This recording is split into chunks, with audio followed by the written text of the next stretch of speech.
Vai caminhando aqui, daqui a pouco a gente chega lá.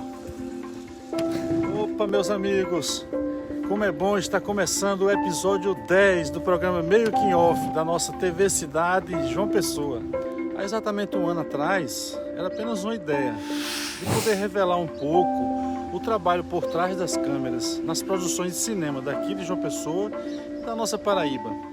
Hoje, para fechar essa primeira temporada de 10 episódios com chave de ouro, teremos um grande multiartista que, além de cineasta, é poeta, músico e ator. Meu querido André Moraes. Bora ver. Bora ver. Cheguei aqui no ateliê de criação de André.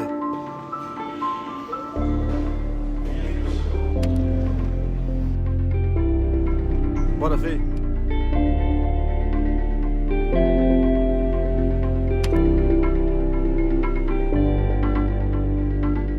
Que honra, André. Cara, bicho, muito bom ter você aqui no Making Off, número 10, viu? Episódio número 10. A gente vai estar fechando a temporada com você.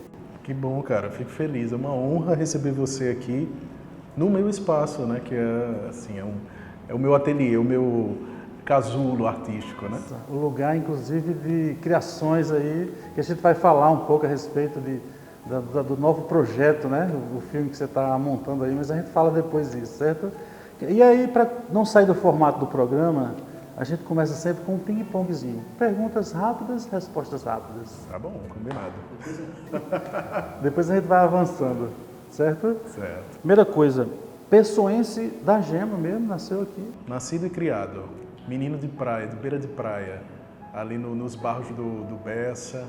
Fui criado ali durante 30 anos, eu estou perto dos 40 e tenho essa João Pessoa impregnada assim, na minha formação, né?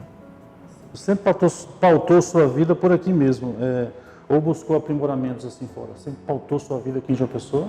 Cara, a minha vida ela é uma união da minha mãe, que vem do Curimataú, paraibano, ali de Picuí, Cuité, e o meu pai que vem do litoral paraibano, de Pitimbu. Então eu tinha uma convivência entre esses dois lugares e João Pessoa, né? Então eu tenho uma formação interiorizada entre interior e litoral, né? Então, isso está muito impregnado assim, no meu cinema, no meu teatro, sabe? E a nível de formação não, eu sou todo formado aqui em João Pessoa, né? Qual foi o teu primeiro contato assim com as artes? Cara, eu sou aluno marista, né? Eu estudei 10 anos ali no Marista. E o Pio Décimo foi o que me introduziu à arte, assim, a arte da minha vida, né? Porque eu entrei no teatro com os meus 13, 14 anos para fugir da educação física, achando que eu não ia fazer nenhum trabalho corporal, e ler do engano, né? Porque o teatro é corpo, é voz, né? Nosso instrumento é o corpo. É corpo, sensibilidade, né? Entrega, né?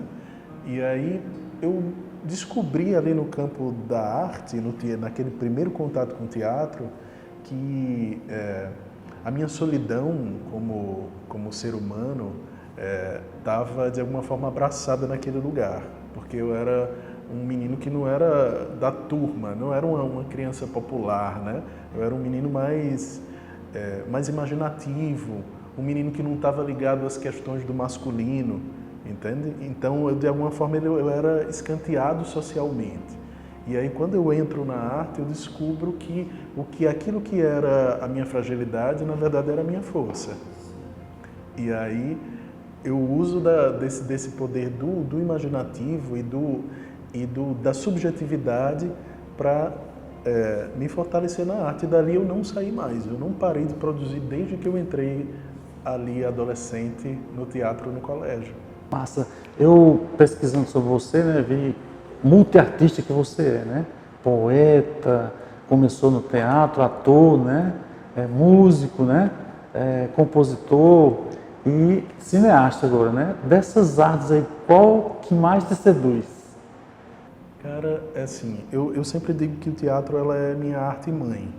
Assim, é onde eu comecei e onde eu vou beber da fonte, assim, onde eu tô esgotado, quando a minha bateria está esgotada, é para onde eu vou buscar, sabe? Mas desde que eu comecei a fazer arte, assim, a experimentar, a ser arteiro, né, como eu digo, era natural para mim fazer essa mistura. Né? Eu fazia trabalhos no colégio com uma câmera VHS que eu tinha, mas aí também eu tinha um grupo de teatro do colégio que eu fazia parte, sabe? Já era um pouco encantado com a música, mas a música só veio bem depois na minha vida. Então, assim, para mim sempre foi natural isso. E quando eu comecei realmente a fazer de uma forma mais profissional, eu fui continuando aquele processo que eu vinha fazendo na adolescência. Isso para mim já foi motivo assim de sofrimento.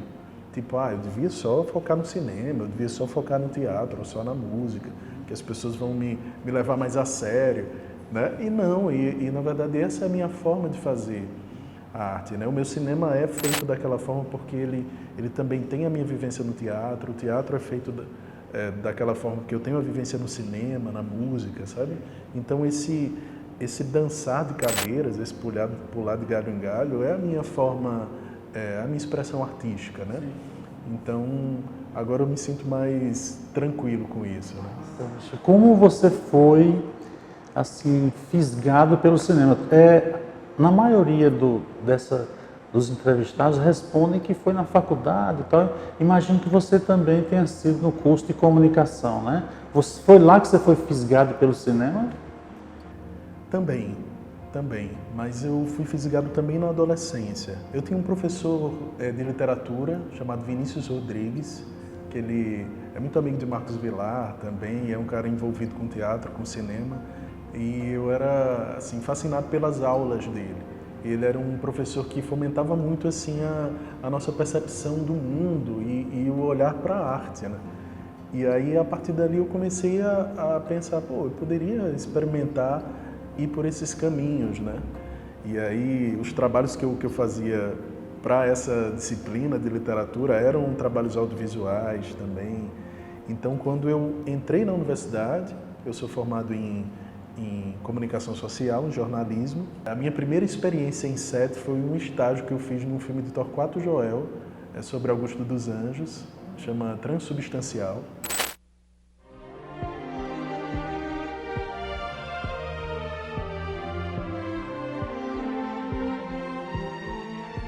Sol brasileiro, queima-me os destroços. Quero assistir, aqui, sem pai que me ame, de pé, à luz da consciência infame, à carbonização dos próprios ossos.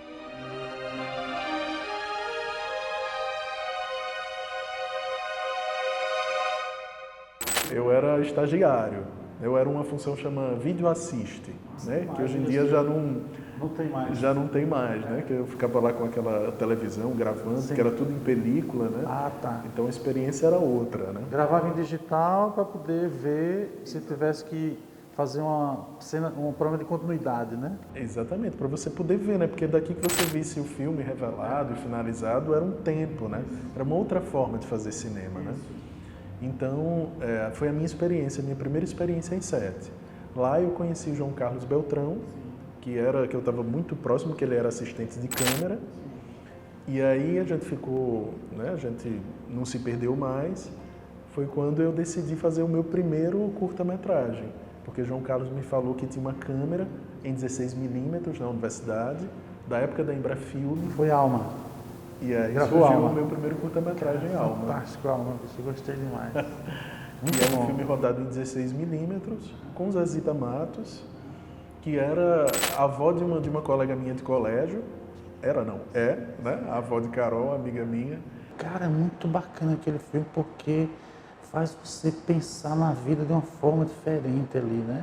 Porque ela tem um contato com uma pessoa morta, não é isso? Você não vai dar um spoiler, né, Sasha? Não vou. Vamos deixar esse spoiler para depois, então.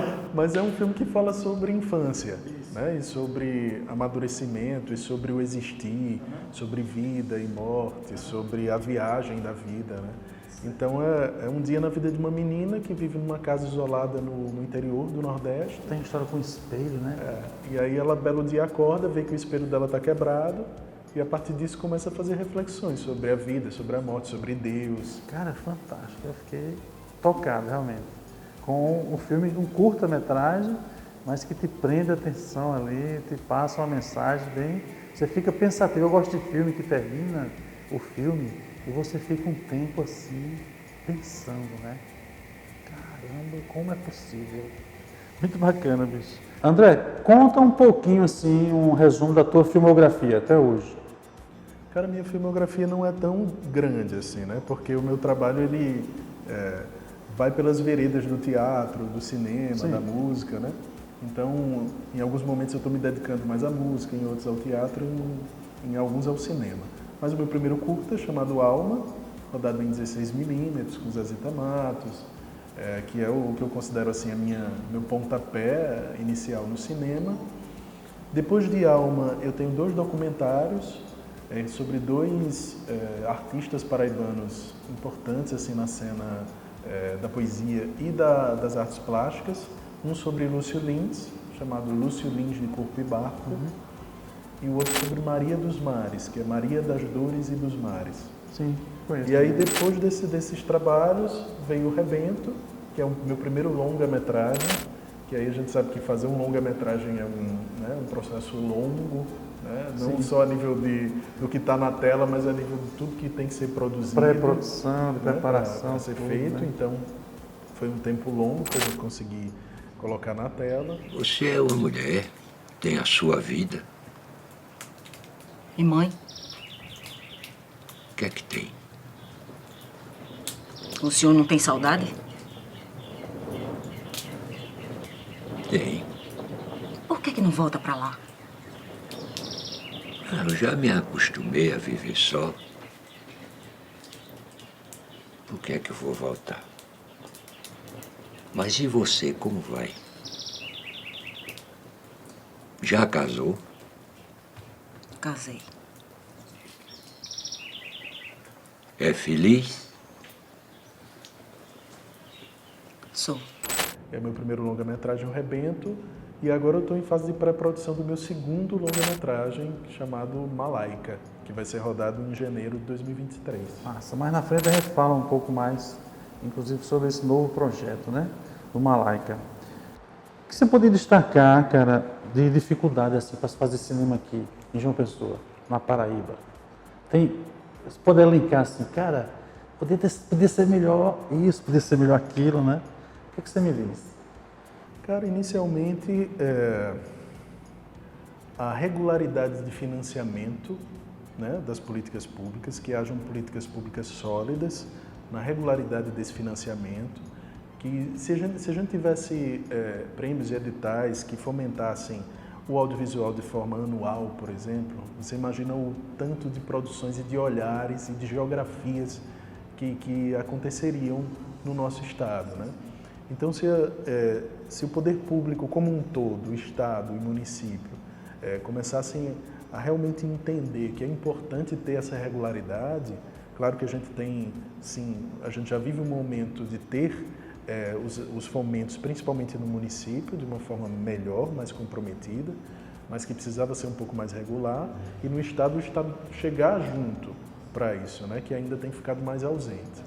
Então, a primeira coisa que a gente precisaria seria isso. Uma política porque mais... isso vem com a diversidade dos olhares, vem com a formação dos profissionais, né? Porque se esses profissionais têm uma regularidade de produção, eles vão ganhando corpo, ganhando força, vão se dedicando somente ao fazer audiovisual, que a gente sabe que nós artistas, nós temos que tá sempre driblando aí a sobrevivência. Precisa desse apoio. E aí a gente conseguiria, de uma forma mais profissional, trabalhar com isso. Não que a gente não trabalhe de forma profissional, mas em várias produções a gente acaba precarizando um pouco esse trabalho. Por conta de falta de investimento, falta de Exatamente. recursos. Né? Então a gente tem que deixar um pouco o amadorismo de lado nesse ponto, que a gente faça o nosso trabalho, faça o nosso ofício e receba por ele, mas claro que a gente ama o nosso ofício, a gente quer produzir, quer que os filmes estejam fazendo parte da filmografia do nosso estado e circulando pelos festivais no país e fora, mas também a gente quer que a gente não faça isso de forma precária, porque a gente sabe que a cultura, o cinema é a identidade de um país, né? Massa. Agora vamos fazer o contrário. Quais as vantagens de fazer cinema aqui? Cara, a primeira para mim é construir pontes. A gente construir pontes do nosso lugar para o mundo inteiro. Isso, para mim, é o mais precioso desse trabalho. Construir pontes não só pensando no macro, mas também no mínimo. O fato de eu estar aqui conversando com vocês, isso já é uma ponte que foi construída através do cinema que eu venho produzindo. A ponte que eu construo com os meus amigos e amigas de ofício do fazer audiovisual, do teatro, do figurino, da direção de arte, do som, da técnica, né? Então essas pontes profissionais e consequentemente afetivas são que assim me dão o tesão de estar continuando, né? De estar trabalhando, ganhando tela e fazendo as nossas narrativas chegarem na sensibilidade do público brasileiro, exterior. André, queria saber de você, cara. Nas suas produções assim, de cinema, né? O que não pode faltar? Tirando 3 tabelas, fita crepe e cabo HDMI. Não pode faltar para mim um processo de preparação intenso com os atores. Assim, isso para mim é uma coisa muito cara, muito preciosa. Assim. A gente fica durante meses trabalhando com os atores, porque o set é um ambiente de alguma forma hostil, né? Porque é muita câmera, luz e microfone, é uma parafernália grande, né? Em torno dos atores, e a tendência do artista sair dali da concentração e do personagem é grande. Então a gente faz todo um processo para preencher esses atores emocionalmente dos personagens e do universo. Então quando a gente vai para o set, eu quero que eles estejam inteiros, sabe? Para lidar com toda a questão técnica, né? Então isso para mim, assim, não quero que falte nunca, porque para mim é fundamental para quando a gente colocar a câmera no rosto de um ator, a gente vê um universo nele, mesmo ele em absoluto silêncio, entende? Então, para mim não pode faltar o processo de preparação dos atores. Os atores, que inclusive você toca nesse assunto, eu sempre falo a importância de ter uma equipe coesa, né? Uma equipe azeitada, que todo mundo esteja ali imbuído no mesmo objetivo, né? De fazer aquele trabalho render, né?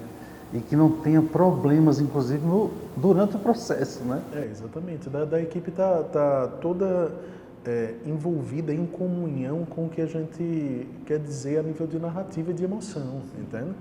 Que a equipe esteja coesa com os atores, entendendo o processo dos atores, que os atores se abram também ao processo da equipe e a gente construa esse universo juntos. Porque como a gente tem como a maquinaria é muito poderosa, né, a tendência da maquinaria sobrepor ao processo mínimo da subjetividade é grande, entende? Então eu preciso desse diálogo com a equipe, da equipe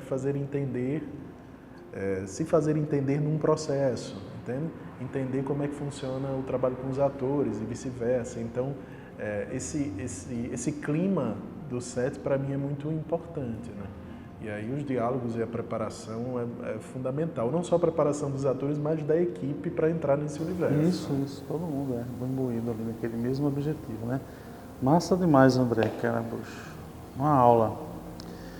Como foi, cara, desenvolver um roteiro tão profundo e marcante assim, como o Rebento, né? Quais foram as suas referências? Assim? Cara, inicialmente o Rebento surgiu por um desejo meu de falar sobre maternidade. O filme ele vai para além disso, mas o mote inicial é esse. Por eu ter uma relação forte assim com a minha mãe, mas aí inicialmente sempre me vinha aquela coisa cristã, né? Da mãe que faz tudo pelo filho, da Mater Dolorosa, né? Da Virgem Maria. E aí, belo dia, eu sou surpreendido por uma notícia de jornal de uma mulher que faz o avesso desse amor dito verdadeiramente incondicional. Não vou dizer o que é, porque aí eu entrego um spoiler do meu filme, mas de alguma forma é uma mulher que rompe com esse amor que é socialmente dito incondicional e parte por uma viagem. Um dia na vida dessa mulher, uma mulher sem nome, ela tem vários nomes durante o filme, esses nomes podem ser reais ou não, Então, ao invés de querer responder sobre o porquê que essa mulher, de alguma forma, subverte esse lugar, eu apostei no mistério. Então, a partir disso foi onde eu comecei a construir esse roteiro. Muito inspirado na obra de Clarice Lispector, em filmes como Paisagem na Neblina, do Angelopoulos, Kieslowski, a Trilogia das Cores, a Dupla Vida de Veronique, filmes que são radiografias de personagens. Assim. Então, esse filme ele é uma radiografia dessa mulher que faz uma viagem pela própria sombra, uma jornada pelo deserto de si mesma, tudo contada no arco de um dia. Ela comete um crime numa madrugada e a gente acompanha o resto do dia dela depois de cometer esse crime. E aí a gente tem pistas sobre essa mulher e essas pistas podem ser reais ou não. Ela vai encontrando pessoas no caminho, nessa caminhada, e essas pessoas vão revelando camadas sobre ela que talvez nem ela mesma soubesse, né? A partir desse lugar de dor que ela está vivendo. Sim, sim. Recentemente ele passou na televisão, não é isso? Isso. O filme estreou em 2018, na Mostra de Cinema de Tiradentes, circulou por festivais no Brasil e fora. O mais importante é a gente ter conseguido chegar em diferentes públicos, né? Então, o filme ele foi exibido na Índia, na Ásia, no interior de Pernambuco, no Espírito Santo, em São Paulo, sabe? Então, a gente foi buscando que o filme ganhasse diferentes telas e isso foi maravilhoso. E a última tela que ele ganhou foi na televisão aberta, que foi uma exibição num projeto chamado Cine Paraíba, da TV Cabo Branco, em que ele foi exibido para a Paraíba inteira, para os 4 cantos da Paraíba. E aí foi um projeto lindo. Assim. Foi quando eu assisti, quer dizer, foi lá, não, eu assisti antes, por conta do making off, mas depois eu assisti de novo lá, né, que é bom ver na televisão, né, o filme invadindo os lares, né. Isso foi uma experiência assim, muito preciosa, assim, que de alguma forma um fechamento do ciclo do Rebento, assim, de fazer o cinema paraibano chegar no nosso estado, que as pessoas saibam que existe um cinema sendo produzido no nosso estado, que existem atores maravilhosos, que existem narrativas que falam sobre nós, sobre a nossa geografia, mas também com uma janela aberta para o mundo. Para o mundo, massa demais. Cara, eu queria que a gente falasse um pouco agora desse projeto novo, né, que é o Malaika, né? Sua nova investida no cinema, com o segundo longa-metragem, né? Como está sendo essa preparação, esse trabalho, pré-produção você está, né? Eu estou justamente nesse momento agora de pré-produção do filme. A gente vai rodar em janeiro de 2023. Então, eu tenho essa história desde 2017. Assim que eu comecei a escrever, que eu comecei a pesquisar sobre esse universo, né? É a história de uma adolescente albina, um dia na vida dessa adolescente. Então, eu retorno à questão da infância, né, que foi abordada no meu primeiro curta, em Alma, só que agora eu trago para uma outra perspectiva, que é o lugar dessa personagem, essa adolescente albina, que está num não lugar social, assim, porque ela é filha de uma mulher negra, ela tem a pele branca de uma albina, mas tem a ancestralidade toda negra da sua família. Então, ela vive também num lugar entre o masculino e o feminino. Então, é justamente trazer esse universo dessa personagem que está num não lugar social. E que lugar ela vai encontrar nesse mundo, nesse universo. Também no arco narrativo de um dia. E o Rebento eu faço isso e agora no Malaika também eu faço. Ah, você quer contar o filme em um dia só? Isso, é um dia na vida da Malaika, que é a nossa protagonista. Legal. Então a gente está nesse momento em fase de preparação de elenco, em fechamento de locações, a gente vai rodar em Catolé do Rocha, novamente no Sertão Paraibano. Eu sempre interiorizo o meu cinema porque eu preciso do silêncio nos meus filmes, são filmes muito silenciosos, mas eu vou em busca desse sertão que é o sertão da alma dessas personagens, mais do que a geografia do que a gente espera do clichê do sertão, da seca.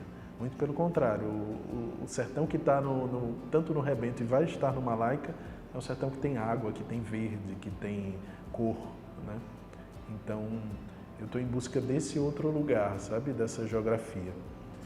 E aí a gente está nesse momento aqui, né? Da preparação de elenco e fazendo com muito cuidado, quase como um bordado, as coisas acontecerem, sabe? Tem muito pano pra manga, né? Você fala em bordado, tem muito pano pra manga, o mote da história, tudo, né? Eu vou até, se me permite, contar uma história que quando eu vi a foto de Malaika, eu me lembrei de um episódio que eu vivi no Teatro Santa Rosa, naquela área de convivência ali atrás. Tinha uma albina que frequentava bastante o teatro. E aí eu sentei na mesa com ela, a gente começou a conversar e ela revelou que adorava aquele lugar porque ninguém olhava ela diferente ali. Cara, achei isso fantástico. Nunca me esqueci, né? Sim. A emoção dela dizer isso também, sabe? Até eu fiquei emocionado na hora, né? Que ela fica num mundo, né, digamos, particular, né, por conta dessas condições que você frisou aí, de repente. Porque tem o estranhamento, os olhares de estranhamento. Estranhamento. Né, que as pessoas... Por ela ser albina. Né, e as pessoas, a maioria das pessoas não conseguem entender. Nossa, você é muito branca, tem os cílios muito brancos. Né, as pessoas não entendem o universo dos albinos. Né? Então, a nível social, eles acabam ficando nesse não lugar. Tem pouca representatividade na cultura de figuras albinas, porque é importante na cultura a gente ter esses personagens, essas pessoas que ocupem lugares de poder, de arte, né, para as pessoas se verem, se reconhecerem. Então eu sinto que esse filme, de alguma forma, é uma sementinha nesse lugar, assim, da gente jogar luz e dar protagonismo a figuras né, que carreguem a questão do albinismo, né? Como é para você, isso é uma pergunta técnica que eu sempre quis fazer, né? Como é escrever e dirigir seu próprio filme? Cara, para mim é natural. Assim, eu acho até que o meu processo é melhor dessa maneira, assim. Porque eu escrevo para mim, eu escrevo para minha direção. Sim. Então, de alguma forma, aquele tema e aquela forma e aquele olhar já vai sendo direcionado desde o roteiro, né? Tem um desafio também, né, que é você, de alguma forma, se julgar como escritor na hora da direção e vice-versa, né? Mas também, para mim, sempre foi natural, desde o início, unir as duas coisas. Me diz uma coisa, você acredita que um filme ele pode ser assim realizado, né, nos padrões e rigores de se fazer cinema mesmo, com baixíssimo orçamento, assim, com um celular? A nível tecnológico, cada vez mais. Sempre que a gente tem esses aparelhinhos, né, tem se aproximado cada vez mais da ultra tecnologia, né? Mas a nível de produção em si, não. Né? Justamente por aquilo que a gente tem conversado sobre a precarização, né? dos profissionais, né? E aí acabam sendo experiências mais amadoras, não no sentido do resultado na tela, mas do processo em si, né? Um episódio que marcou, assim, interessante, engraçado, sempre tem. E aí eu sempre peço permissão para contar o meu, né? Para ajudar você a contar o seu, para clarear a sua ideia, certo?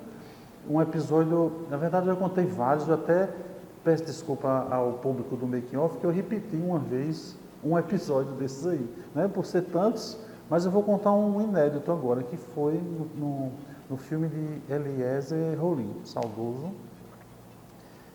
Eu Sou o Servo. A gente tinha uma cena que a comitiva do padre passava numa paisagem de sertão, né? E precisava de um boi morto, um boi morto. Não tinha esse boi morto na locação que foi escolhida, né? Então, eu e José Sereco, um amigo de produção de arte, a gente foi atrás desse boi morto. Então, o José Sereco, muito experiente, comprou uma lona grande, os cordões, máscara, luva, e a gente foi atrás desse boi.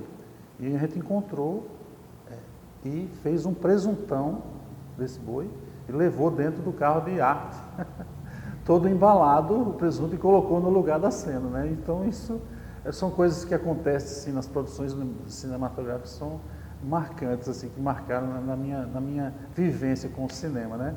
Agora eu quero que você conte a sua.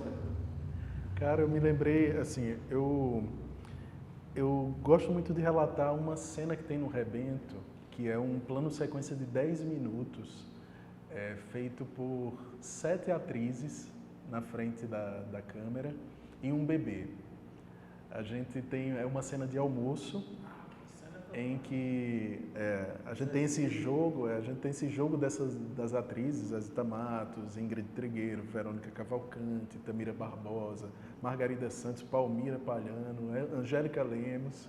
A gente tem um bebezinho também em cena. Então, a feitura dessa cena assim foi muito singular, porque era uma tensão na equipe, né? Cada take que a gente fazia eram 10 minutos que iam embora. Se acontecesse de ter um erro, tipo, aos 8 minutos o take era perdido, entende? Então, existia uma orquestração ali muito importante entre o jogo das atrizes, a questão do som, a questão da iluminação, do cair do sol, né? O bebê que poderia, de alguma maneira, né, atrapalhar a cena ou não. Mas a gente precisou de 2 dias para fazer acontecer e repetimos 14 vezes a cena para chegar num take que fosse realmente, que tudo tivesse orquestrado da melhor maneira. E o bebê foi lindo, super contribuiu para a nossa cena. Você fez 14 vezes? Fizemos 14 quase vezes. 10 minutos? Exatamente, durante 2 dias até chegar, e era para escolher um, né? Isso foi também um dilema na equipe, porque boa parte da equipe não concordava com a minha opção. E eu dizia, gente, vai dar certo, acreditem em mim. Isso é cinema, mas também é teatro. Porque no teatro a gente tem essa coisa, né? A gente tem um palco e a gente escolhe, de alguma forma, para onde a gente vai olhar, né? Dependendo também, claro, da proposta da iluminação, né? Eu, de repente, posso olhar para aquela atriz que está fazendo alguma coisa ou aquele ator que está lá no fundo. E eu queria trazer isso pro cinema de alguma forma. E aí eu resolvi fazer uma cena em que a câmera não interfere. A câmera está só assistindo aquela ceia, né, uma mesa tomada por atrizes, uma cozinha atrás e uma área externa. Então tem coisas acontecendo na área externa, na cozinha e na mesa. Então eram muitas coisas para serem orquestradas. E quando eu vejo o filme, eu digo, ai, que bom que eu defendi essa ideia, que bom que deu certo, porque é uma das cenas que as pessoas mais comentam sobre o filme. Né? Onde as pessoas riem, né? Acham engraçado tudo. Né? Ela tem humor, né? Tem humor, né? E tem esse duelo ali entre as atrizes, né? É verdade, muito bom aquela cena, realmente, viu? Valeu a pena a tentativa, né? De acerto e erros, né? Exatamente. E aí eu acho que também, a partir daí, a equipe começou a confiar mais no que eu estava propondo, né? Queria agora que você deixasse um filme do momento assim para você, uma referência de André Moraes para o público do Making Off. Eu gostaria de indicar ao público um filme paraibano chamado Estrangeiro, que foi um filme que nasceu junto com o Rebento. Assim, a gente estreou de alguma forma em 2018, ali no início de 2018, e fomos paralelamente circulando em festivais.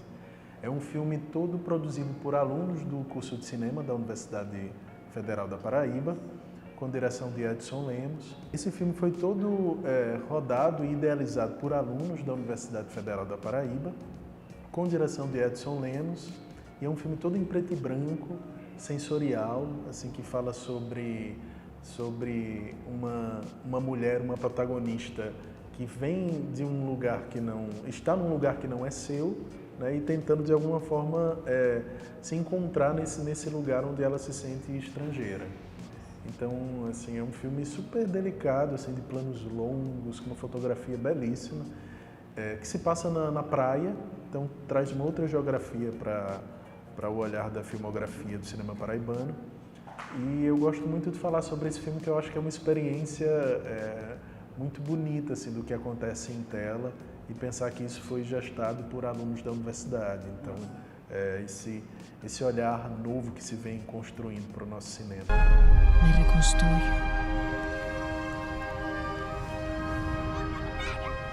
Aqui.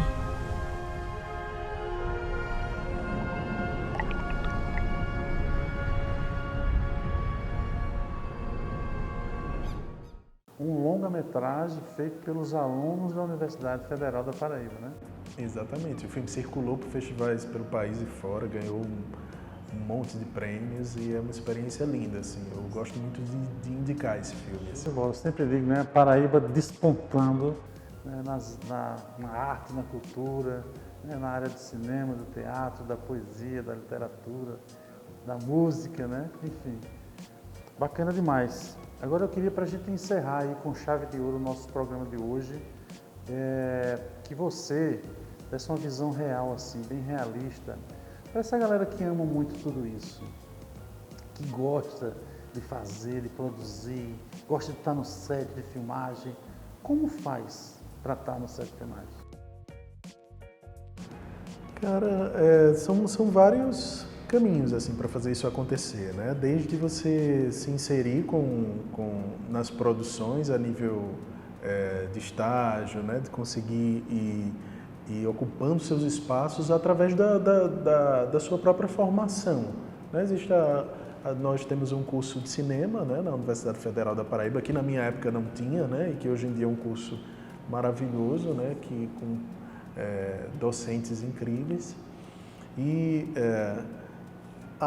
eu acredito muito no caminho da produção, né, de você dar conta das suas ideias, de você sentar no computador, ir para o Word e fazer os seus trabalhos, né, e juntar as pessoas e, né, experimentar, né.